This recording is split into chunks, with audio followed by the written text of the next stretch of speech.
Hello गाय, जय श्री कृष्ण, श्री स्वामी समर्थ सगळ्यांना। तर आजचा व्हिडिओ आहे उपवासाच्या चकलीचा। तर आज बनवणार आहेत चकल्या। तर म्हटलं चला तुमच्यासोबत पण शेअर करू। तर बघा इथं मी घेतलेले आहेत 1 किलो बटाटे आणि बटाटे आता उकडण्यासाठी ठेवूया आपण। तर बाकीचं काम होईपर्यंत आपले बटाटे उकडून रेडी होतील।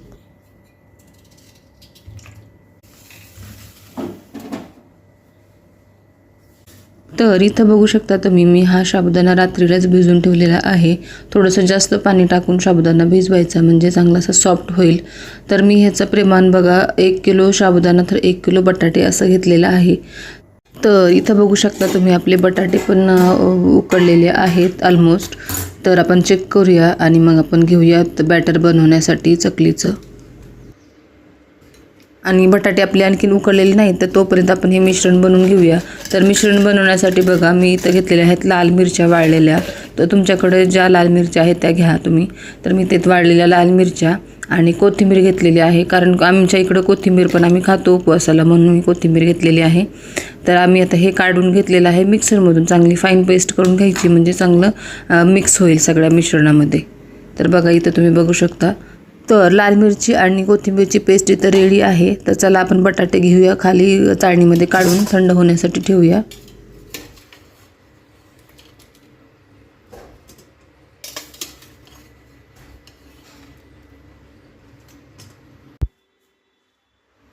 तर इथं बघू शकता तुम्ही मी बटाटे सगळे सोलून घेतलेले आहे आणि आता त्याला आपण किसणीने किसून घेऊया म्हणजे त्याच्यामध्ये गाठी राहणार नाही आणि एक जीव असं आपलं मिश्रण तयार होईल।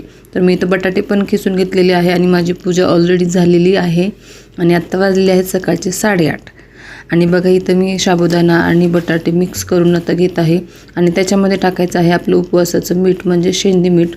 आणि आपण जी पेस्ट बनवून घेतली होती मिरचीची आणि कोथिंबीरची, तर ती पेस्ट आपल्याला ह्या मिश्रणामध्ये मिक्स करून घ्यायची आहे। तर ही जी पेस्ट केली तर त्याच्यामध्ये तुम्ही मिरचीचं प्रमाण कमी जास्त करू शकता तुमच्या आवडीनुसार। तर मी इथं बघा थोडंच मिरची टाकलेलं आहे कारण मी कमी तिखट खातो म्हणून। तर आता हे सगळं एकजीव करून घ्यायचं आहे आपल्याला। आपण पीठ कसं तिंबतो ना, तर तशाच प्रकारे आपल्याला पण याचा पिठाचा गोळा बनवून घ्यायचा आहे। बटाटे आणि साबुदाणा एकजीव करून घ्यायचा आहे।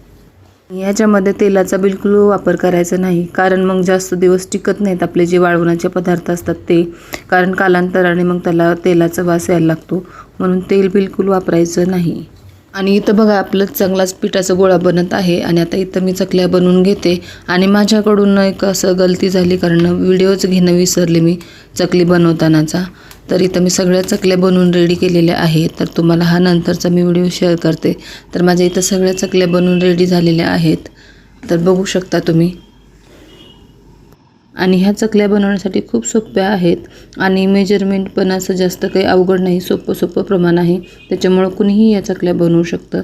तर तुम्ही नक्कीच ट्राय करा चकल्या बनवण्याचा।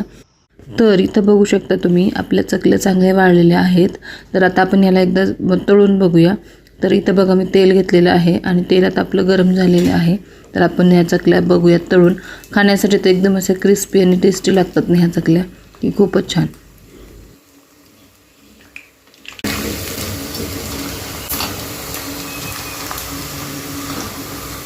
तर आपल्या चॅनलवर बाजरीच्या पापड्यांचा पण व्हिडिओ टाकलेला आहे, तर तो पण तुम्ही नक्कीच बघा।